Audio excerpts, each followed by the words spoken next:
പറയുന്നത് ഇപ്പോൾ കെ.സി. വേണുഗോപാൽ 63 വയസ്സായ ആളാണ്. 63 ഇപ്പോൾ സംഭവിക്കുന്നത് കെ.സി. വേണുഗോപാൽ വളരെ ചെറുപ്പക്കാരൻ എന്നുള്ള നിലയ്ക്ക് പറയുകയാണ്, വളരെ ചെറുപ്പക്കാരൻ എന്നുള്ള നേതാവ്. അങ്ങനെയല്ല, കെ.സി. വേണുഗോപാൽ എന്ന് പറയുന്നത് വളരെ സീനിയറായ നേതാവായി. ഇപ്പോൾ ഇന്ത്യയുടെ AICCയുടെ ജനറൽ സെക്രട്ടറിയായി, ഇന്ത്യയുടെ കോൺഗ്രസിൻ്റെ AICCയുടെ ജനറൽ സെക്രട്ടറി ആയ ആൾക്ക് കേരളത്തിൽ മുഖ്യമന്ത്രിയാവുന്നതിന് ബുദ്ധിമുട്ടുണ്ടോ? കാരണം കോൺഗ്രസിൻ്റെ ഏറ്റവും മുതിർന്ന പദവിയിലൊന്നാണ് AICC ജനറൽ സെക്രട്ടറി എന്ന് പറയുന്ന ആൾ. അദ്ദേഹത്തിന് കേരളത്തിന് മുഖ്യമന്ത്രിയാവാൻ പറ്റത്തില്ലേ? അപ്പോൾ കേരളത്തിന് മുഖ്യമന്ത്രിയാവാം.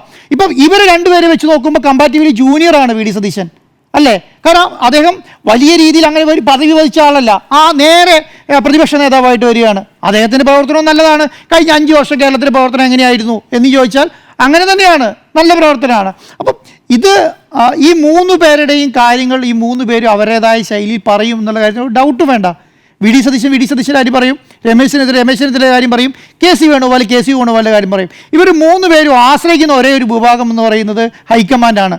ഹൈക്കമാൻഡ് ആര് തീരുമാനം എടുക്കും? ഒന്നും നടക്കാൻ പോകുന്നില്ല.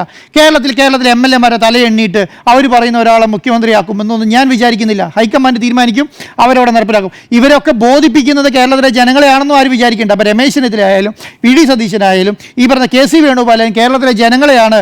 ഞാൻ ഇത്രയും വർഷം ഞാൻ ഈ പാർട്ടിക്ക് വേണ്ടി കഷ്ടപ്പെട്ടിട്ടുണ്ട്. സൈക്കിൾ യാത്ര ചെയ്തിട്ടാണ് KSU ഉണ്ടാക്കിയെന്നും, ബൈക്കിലോ നടന്നിട്ടാണ് ഓരോ വീടുകളും സ്കൂളുകളിൽ കയറി കോളേജുകളിൽ കയറി KSU ഉണ്ടാക്കിയെന്നും യൂത്ത് കോൺഗ്രസ് ഉണ്ടാക്കിയെന്നൊക്കെ പറയുന്നത് കേരളത്തിലെ ജനങ്ങളെ ബോധിപ്പിക്കാൻ വേണ്ടിയില്ല, ഹൈക്കമാൻഡിനോട് പറയുകയാണ്.